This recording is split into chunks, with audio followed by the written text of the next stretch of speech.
வேற மிக்சிங் இருக்கும். அப்படி இதோ ஒரு பாக்ஸ் எடுத்தோமா, ஒரு பாக்ஸ்ல 25 பீஸ் இருக்கும். இதுல பாத்தீங்கன்னா இதோ ஒரு பீஸ் காட்டுறேன்.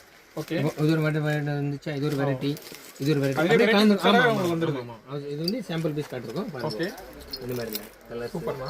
இதோ பாட்டிமா வாட்ச் அப்படி சின்ன வாட்ச். ஓகே, இந்த மாதிரி வாவ் டிசைன் வேற இருக்கும். கோல்ட் கலர் இல்ல டெய்லி உள்ள கலர் வரும். சரிங்க, இந்த மாதிரி ஜப்பான் வாட்ச்.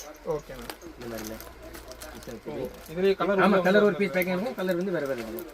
ஒயிட் கலர் இந்த மாதிரி டிசைன்ல, இந்த மாதிரி டிசைன்ல கடைக்கு வந்து எவ்வளோன்னு எடுத்துக்கலாம். இதில் 1 2 3 4 5 எவ்வளோன்னு எடுத்துக்கலாம். பட் ஹோல்சேல் வீட்டில் கிடையாது. ஆமாம், ஓகே. நீங்கள் நேராக வந்து கூட எடுத்துக்கலாம். வர முடியலையோ வாட்ஸ்அப்பில் கூட ஆர்டர் பண்ணலாம். ஓகே, எவ்வளோன்னு எடுத்துக்கலாம். 1000 ரூபா 2000 3000 4000 இந்த மாதிரில. ஓகேண்ணா, இந்த மாதிரில மினிமம் ஹோல்சேல் பர்ச்சேஸ் பண்ணால் 1000 ரூபாயிலேருந்து எடுத்துக்கலாம். எவ்வளோன்னு எடுத்துக்கலாம். ஓகே, கடைக்காரன் வந்து எவ்வளோன்னு எடுத்துக்கலாம். ரீட்டெயிலே இதை பார்க்குறீங்கன்னா ஸ்ப்ரிங் மாடல். ஓ, ஸ்ப்ரிங் மாடல் சூப்பராக இருக்குண்ணா. ஓகேண்ணா, இது வந்து எல்லாமே ஸ்ப்ரிங் இருக்கும். நல்லா இருக்கும். எல்லாம் கைக்கு செட் வரும். ஓகே, இந்த மாதிரில டிசைன் வேறு வேறு இருக்கும். கலர்ஸ் வேறு வேறு.